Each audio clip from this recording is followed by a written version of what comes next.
Every Kenyan believed the opposition was winning. In 1997, we had a lot of interesting times where some people had more than 100% voter turnout.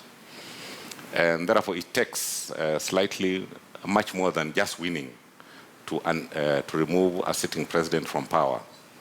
And one of my disagreements with my friends in NASA has nothing to do with personality. It's got all to do with the right strategy to win. I'm one of those that believe another 5 years of impunity, another 5 years of chest thumping. I believe that all the other candidates, all the other it will be very difficult for us. 6 would be not rightly placed to unseat President Uhuru Kenyatta? All of us are in this race to win. Nobody goes to a race to lose. But sometimes, if you take it from the Kenyan athletics team, sometimes you help each other to win as a country. I'm part of those who believe that an opposition win is my win. I'm going to this election to win. But if an opposition candidate, be it Ekuru Aukot, Dida, Nyaga, Raila Odinga, I'll be quite satisfied. So why not just work with any of those candidates that you've just mentioned? I mentioned earlier that clarity in why you want to be a leader is essential. And this puts me slightly different with most of my competitors. They don't have the clarity? I don't find it quite coming out. And we've suffered from this for a very long time, where leadership is not clear why it is looking for that leadership position. We've had leaders looking for leadership position for different reasons. And what's your reason, besides just unsitting President Uhuru Kenyatta? You've talked about a crisis of leadership. There's a crisis of leadership. How would you describe the state of the nation then over the last 4.5 years? Okay, you asked so many questions. Let me answer the ones I can remember. Every human being wants to actualize himself. And the way you actualize yourself is different. For me, self-actualization is honor. The way I look at a human being, there is nothing really you can pay to get Cardinal Tunga's name, to get Mandela's name, to get Mahatma Gandhi's name. That is honor. And that is my self-actualization. And that's what I look for. There are various people who go into leadership, and I don't think they are clear on exactly what they want to look for. And that's where the difference comes in. Okay. Let's have your assessment of the state of the nation over the last 4.5 years. What's been your assessment of the leadership we have had? Where do you think have been the gaps? Do you think there have been any successes? What is it that you would look to change or better in the lives of Kenyans? One is that I do believe both Uhuru and his deputy, they are competent. But the actual objective of getting into leadership might not be aligned with the leadership as such, because we've witnessed 4 years of a very difficult time for the Republic of Kenya. From the Westgate time, we've had Al-Shabaab, and the leadership is in Dubai watching Grand Prix. We've had Kenyans complaining as a nation, and the leadership is chest thumping. We will continue eating meat as you watch. These are some of the sad moments when you really sit back and wonder what were the objectives of the Jubilee team looking for leadership in this country. What is their self-actualization? Is it aligned with the aspirations of the Kenyan people? And when you ask those questions and look at the team that is seeking to unseat that leadership, you find sometimes you don't see clarity of objective, that this is what I want to achieve. We have a bit of too much history. We have a bit of populism, but I do believe leadership, sometimes you must have to make very hard decisions. When you go into leadership because you want to be popular and you don't want honor, you also lose the objective, and you might not be able to actually deliver. Can we talk about corruption? I know you've mentioned terrorism, and Kenyans have certainly had their fair share of terror attacks over the last couple of years, but there have also been some huge scandals over the last 4.5 years. Corruption has heavily featured in the public discourse, and we've seen very many of those. What would be your approach towards ending this, or at least taming or fighting corruption effectively? First of all, corruption requires total commitment. We've had cases where if you meant business, you'll be forced to draw first blood if you're genuinely a leader. And I say so, look at Kagame when he decided he has to fight corruption in Rwanda. He jailed his own brother. But we have leadership that is lackluster, that puts friendship before the interest of Kenyans. We have leadership that might not be very clear on what they want to be remembered for. If you look at President Magufuli, he's doing a very good job, but it can easily go to waste.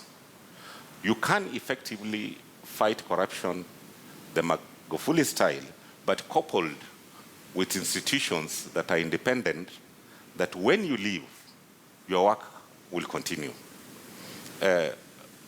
Look at the so-called independent institutions in this country. Are they really independent? That's where we begin from. Look at the quality of personnel that mans those institutions. And you start wondering, did we go into leadership to award ability, or did we go into leadership to award communities and friendship? And I think that is where our problem begins. Secondly, changing a culture takes a lot of time and a lot of commitment. And you must be willing to take sabotage, because those even involved in corruption, they have serious networks within the system. Yeah. So to create a cultural change, you must carry people with you. And this, the late Mwalimu Julius Nyerere did it very well. Whenever he faced a situation, because he worked for the people of Tanzania, he invoked the people. And you had no choice but to toe the line. And therefore, we need to institutionalize the fight against corruption. And how do we do that, Cyrus? Building a working institution, you need to look at the critical factors that will make that institution function. Literally having a checklist of what must be done for things to be done correctly. Okay, and what are those things that must be done for things to be done correctly? We're looking for some specifics from you, sir. If you're looking for specifics, you are looking for a man of integrity, number one, and no single person can fight for corruption. You are looking for properly trained system. If it is the anti-corruption system that you're talking about, they must be properly trained. Other than being properly trained, the reward system must be correct. Somebody must feel his sweat is what he takes at home. But if you have extremely capable people and you get mediocrity at their top, based on other factors other than their ability to deliver, you definitely will not expect that institution to function. And thirdly, we have a constitution that lays down the framework, but you need to give it meat. The kind of laws, legislation that is taking place in Parliament currently does not give meat to the institutions that we need to build. Okay. Yeah. So you've talked about a man of integrity, and you've talked about honor. These are some of the words that I'm hearing you laying a lot of emphasis on. And for sure, the war on corruption would need a champion. That would be the president, who would be sort of the symbol and the fight against Very this. But you know this question has to come up, Mr. Jirongo, because many Kenyans first encountered you with the YK92. Yes. And the infamy of that whole project, and you being the chair of that. And some say, perhaps you don't have the moral authority to be able to speak on corruption, considering the infamy of YK92 and the number of issues that have come out of that, including corruption, giving out money, causing inflation. I mean, you had the 500 shilling note that was named after you. With all of these ghosts in your past, whether convicted or not, do you believe that you are the person that serves as the poster child for the war against corruption in this country? You see, I believe the media in this country are some of the most intelligent people. Stereotyping without really looking at what you need to look at critically might be part of what has contributed onto poor leadership in this country. I don't want to accuse the media, but I want to say, I fought with President Moi's regime throughout. I disagreed with one of the best regimes this country has ever had, Kibaki's regime, right? I have disagreed totally with Uhuru's regime. Jirongo is not that special that if he committed a crime, that all these people could not have been able to confront him and take him to court. That's the first thing we need to look at. Secondly, when you talk about notes and names, we must be able to differentiate serious issues and the nicknames given to items. We've had very many karoos and many other currencies or denominations given names. Why is the 500 shilling not so special? The infamy depends on what side you are. As far as the Kanu regime was concerned, the fact that we stood up and put up a serious network of young people and supported them to win the election, we were champions. But as far as the opposition of that time was concerned, you could label us anything. So you were proud of your time at YK92? Definitely, I did a perfect job. And are confident of everything that has been said about you in the past? Because perception is important as well. That's what I'm saying, stereotyping, and I talked about the media. You need to take time and find out exactly who is who. Look at Churchill. He had been stereotyped the way some of us are trying to be stereotyped, but he stood up to be the greatest leader Britain ever had. You really need to delve into Jirongo and find out who Jirongo is before you start making up your mind. Who is Jirongo?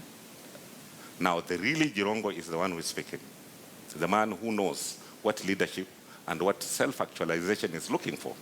That is the really Jirongo. Let's then shift and talk about the state of cohesion in the country. Where do you think we are? I mean, some people say we're more divided now than we were in 2013 or in 2007. I mean, I think 2007 really showed us, where the fissures were in the country. But what's your assessment of the state of cohesion in the country right now? Ethnicity and whether we are one and speak as one, even in terms of the way you're mobilizing some of the people that you want to vote for you. Do you believe we speak as Kenyans, or do we see ethnicity first? Kenyans, in my view, speak as Kenyans. The leadership look at using ethnicity as an advantage to try and get support. But the pain a Luo goes through, a Luhya goes through, a Kikuyu goes through, a Kalenjin goes through, is the same. And unfortunately, we are not very careful with our words. And when people are in politics, sometimes you say things without phrasing them correctly. And somebody takes advantage of that to go and whip tribal emotions. The state of cohesion in the country, I think we are all together that this country is headed towards the Mugabe regime, if we are not careful. That, I believe, a huge number or a majority of Kenyans believe that. But when it comes to voting, certain fears are put into the voter, fears that actually don't exist. Because really, you can't convince me an ordinary Kikuyu lives better than an ordinary Luo. So what would be your role, if the president being the symbol of national unity? What do you think is the one thing that a Cyrus Jirongo presidency would do that will be different markedly from what we have seen in the past? Basically, you need to start by actions speak louder than words. I think it's section 132 of the Constitution, which section 2, which talks about looking at the communities in the country and making sure that there's regional balance, everybody participates. Can we achieve regional balance, though? We have, 44 tribes. How do we achieve regional balance in a way that makes everybody happy? Is that the cabinet having members from every community? Chairmanships alone available in and this is that republic. Enough, do you think? No, let me just explain. One, we do not have a community, a single community in this country that does not have a man or woman of integrity and ability and the relevant competences. We do have. Secondly, if this person calls himself a Kenyan, he must feel and see he is being treated as a Kenyan. And therefore, when we talk that we want unity, we want Kenya to be together, and as leaders, the kind of actions we take, the kind of deployments we do, clearly indicates that we are trying to look for support from our tribes, because definitely you will be looking for support from your tribe in your retirement because there is something wrong you're doing. But if your objectives are correct and you know what you're looking for and you know where you want to drive your country, you will be more concerned about ability, integrity, and delivery, other than looking for friends, looking for people and members from your tribe. Okay. Yeah. Words are important as well, yes, from leaders, and I think you talked about that. Yeah. So let me remind you of a statement that was made by yourself at a fundraiser at Musutsu Primary School in 2015. You said, ODM is not our house, Ford is not even our house, it was started by our Luo neighbors. You went on to say, we must have our own house and should not keep sheltering in other people's houses. What would this mean? Is UDP a Luya party or is UDP a national party? And are you a national leader or are you a Luya leader? I am a national leader. Kwame Nkrumah said, begin with what they know, then drive them where you want to take them. The Kenyan people, being clear, do understand politics from their local settings. And if you want somebody to understand you in politics, begin with what somebody knows and understands. And then drive them to realize that this is unfortunate. What you believed in is because somebody else, his objectives of leadership were a total contradiction of what needs to be done in leadership. But Mr. Jirongo, when you say it was started by our Luo neighbors and we must have our own house, I mean, we do understand that politics is local, but seeking the presidency, which is a symbol of national unity, some may say these statements then paint a different picture from what you have just told us here about ethnicity and having a national feel. By the way, this doesn't if you want me to delve into that much more, that is the weaknesses we have in the leadership that I'm competing with across board. And if you want examples, ODM as a political party, here in Nairobi, we have 85 seats for MCS. 63 are preserved of the lower community. And yet, you want to create a national forum. Yes, but how different are you, Mr. Jirongo? Let me just explain to you. Allow me to interject. You're talking about ODM and how they're fielding theirs. But with respect to this statement you're making, it's starting to sound like UDP. How different are you? How different I am is so basic. Look at the leadership we are offering in Nairobi, in our party, because Nairobi belongs to everybody. Actions speak louder than words. Look for the list. Who are our members in Nairobi? Who are running for what seats in Nairobi? That is how different I am. Okay. Yes. You say you're different, but let's talk about a Facebook post from your party on the 8th of May. Much reference has been made to the Luya Nation. Let me quote. This is the very latest post. It says, take, for example, Dagoretti North. How on earth can ANC, that's the Imani National Congress, fail to field a candidate in a constituency almost 80% populated by the Mulembe people?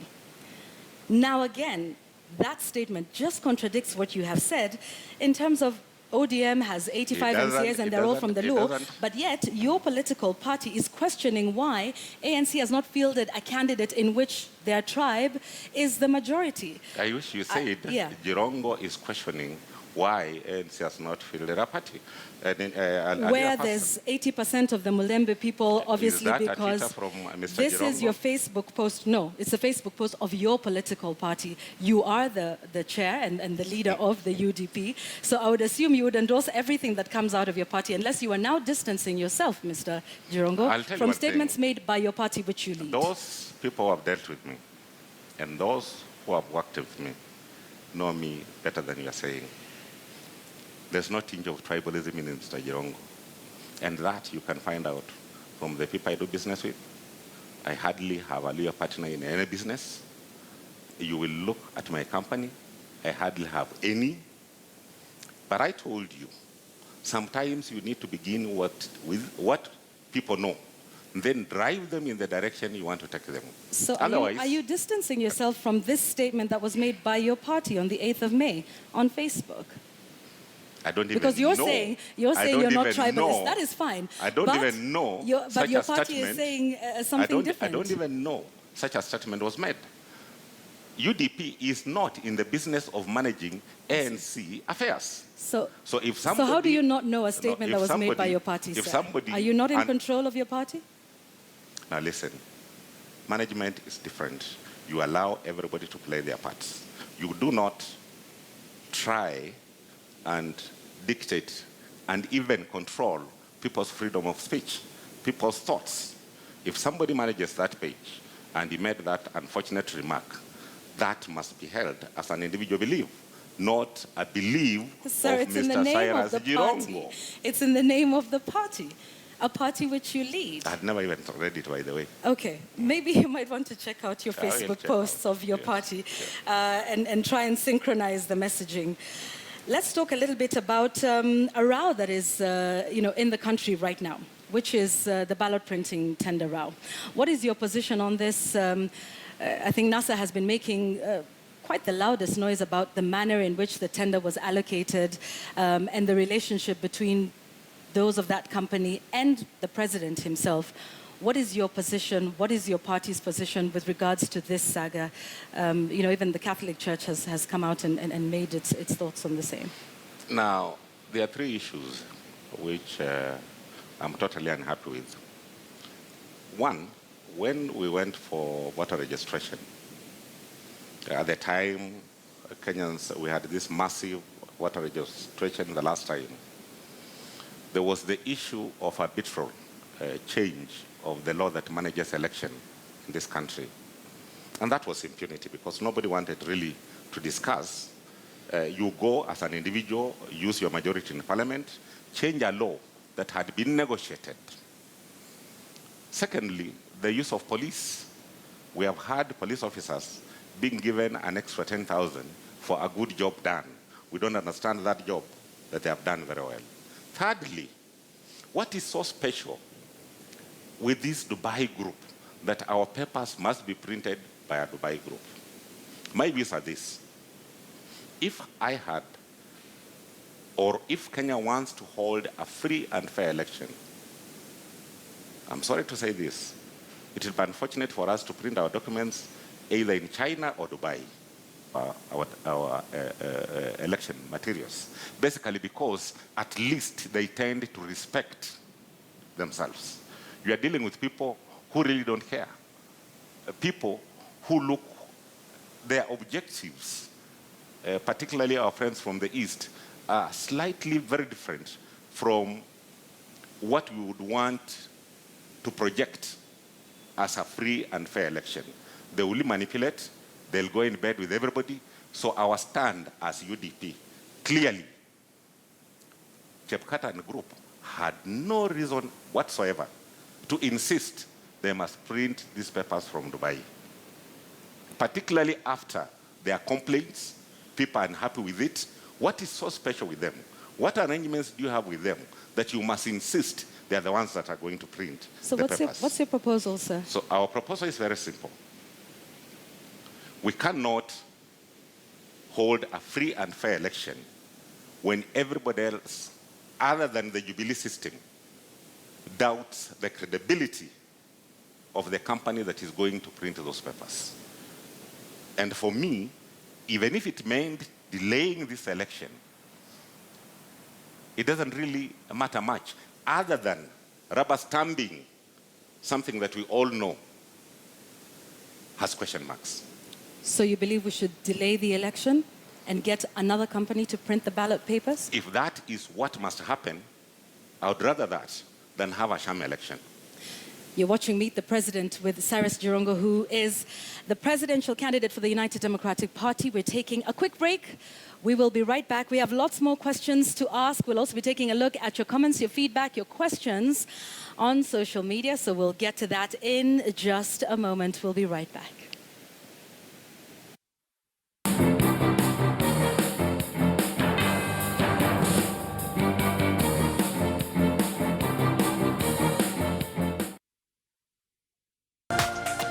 This is KTN News.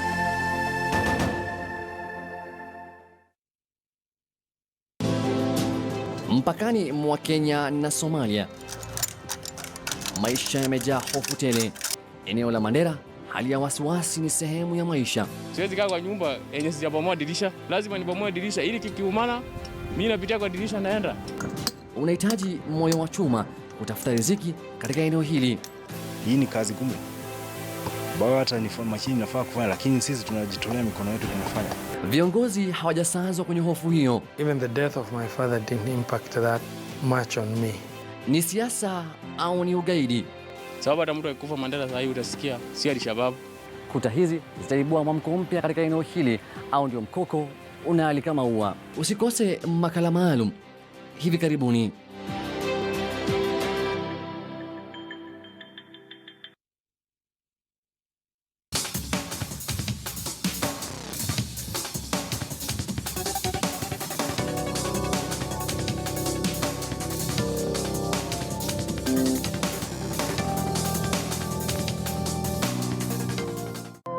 Results speak for themselves, with over 20 billion shillings now successfully delivered into the hands of the most vulnerable members of our society every single year. This is KTN News.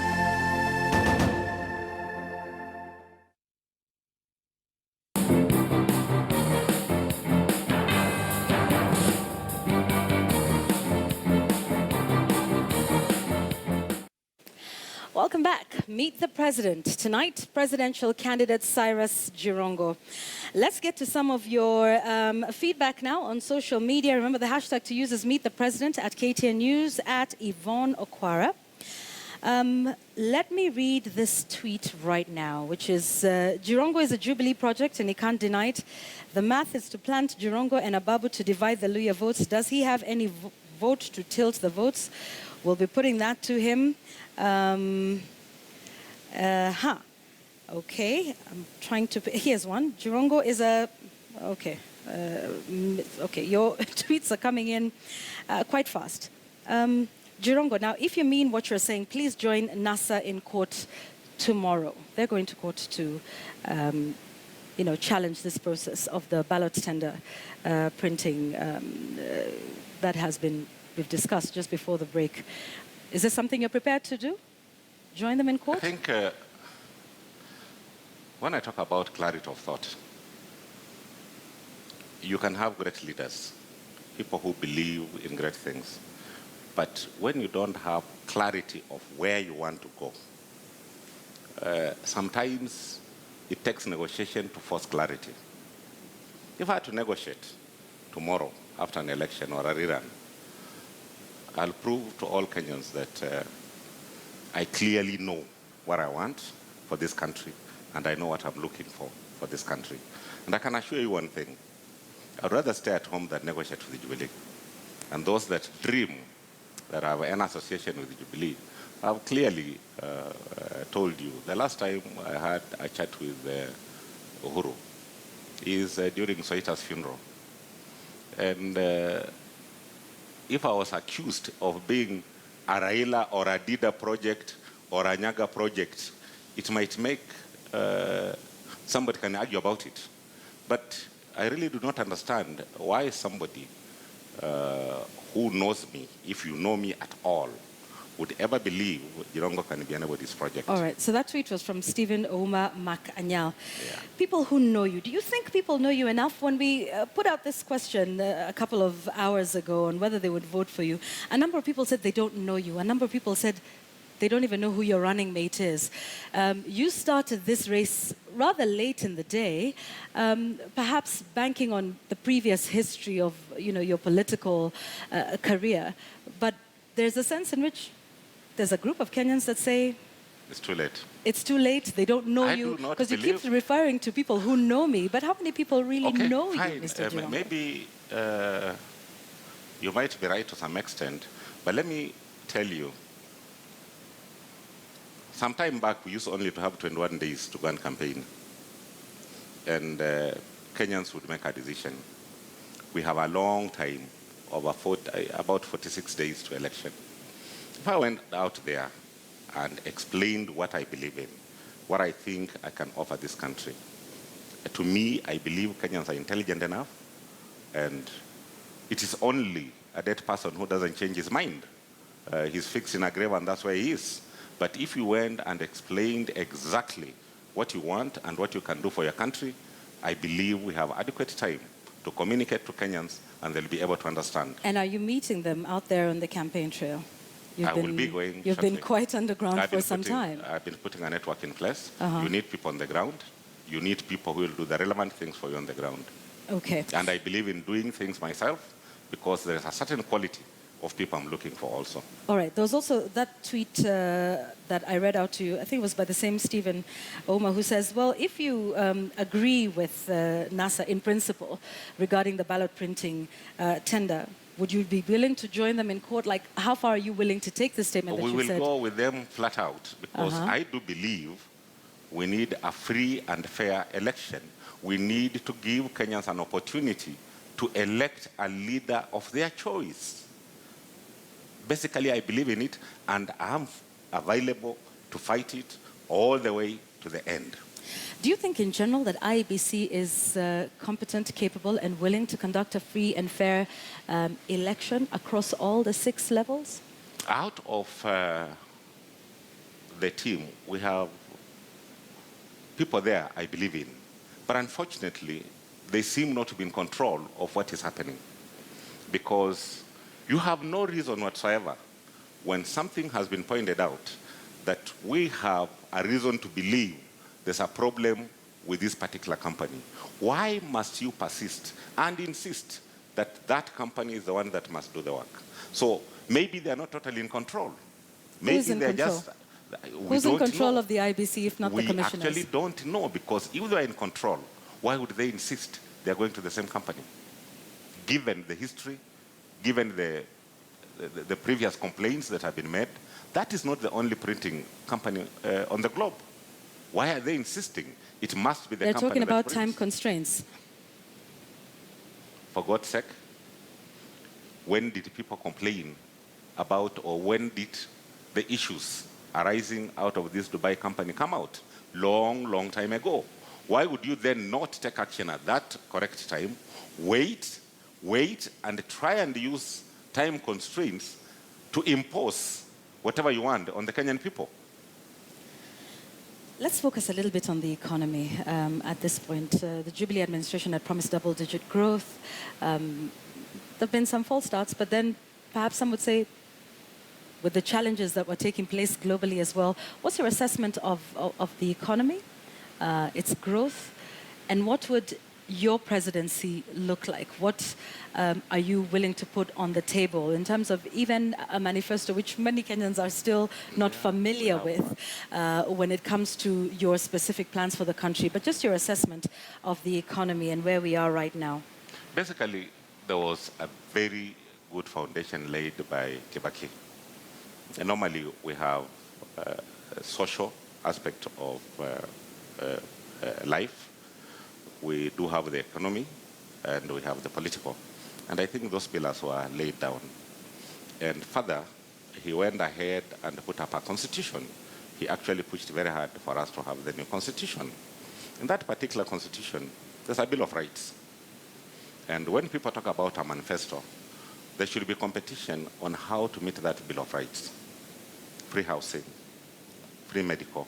I picked on free medical because looking at what it costs an individual to get a cover, an insurance cover from NHIF, for instance, it's just 500 shillings per person per month. Assuming we are 50 million, which we are not, that is 300 billion annually. That takes care of the problem of doctors because the hospitals will be able to charge properly, right?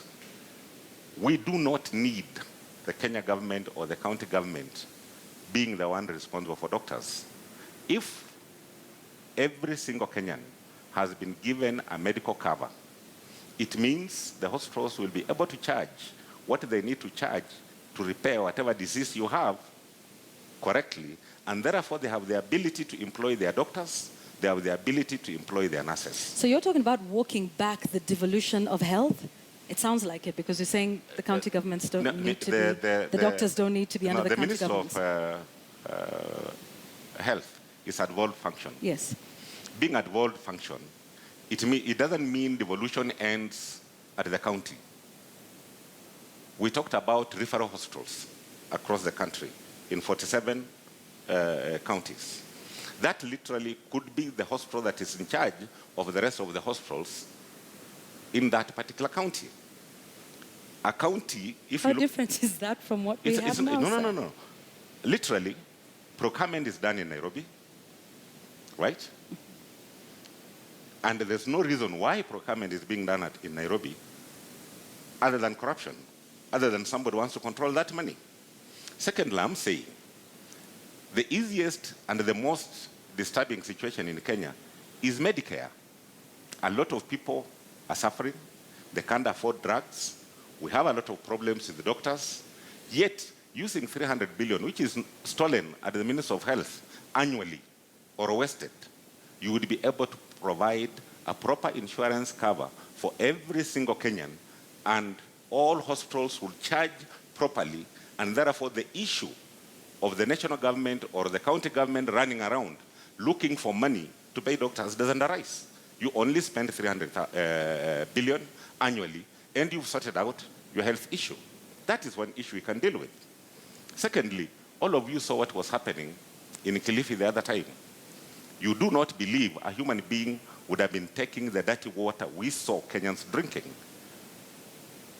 Surely, with all the rivers and the water we have in this country, having been independent for over 50 years, can't we come up with a basic provision of clean water to every single Kenyan? And how would you do that? How would you provide clean water to all Kenyans? Providing clean water, we have enough water reservoirs in Kenya. All you need is a proper distribution system. Do we have enough water reservoirs?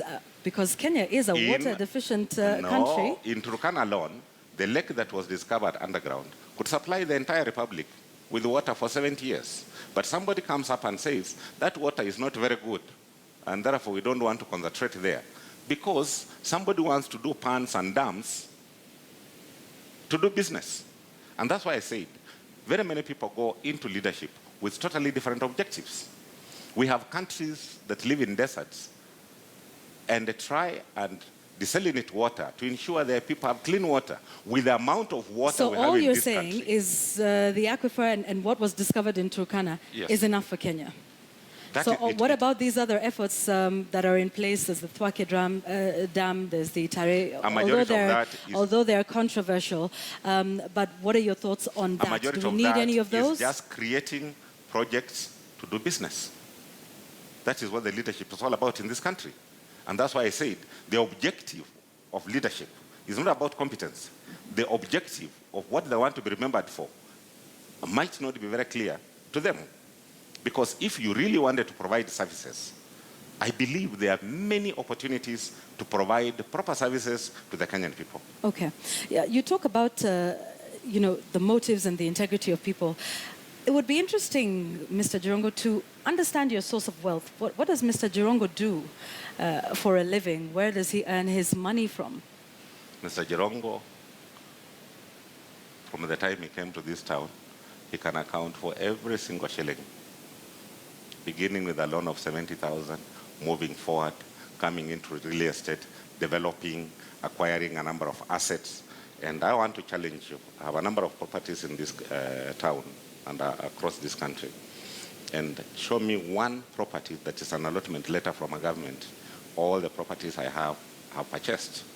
At the time I put up Hazina Estate in South Bay, 560-something housing units, talking of 3 million shillings per house, coming to close to 1.8 billion shillings. It was a crime to think of 1 billion shillings. Now, you can a lot of those projects are controversial, to say the least. One, land is purchased. Two, you build your houses. The controversy is your client who bought those houses. And let me tell you, the worst thing you can ever do, if you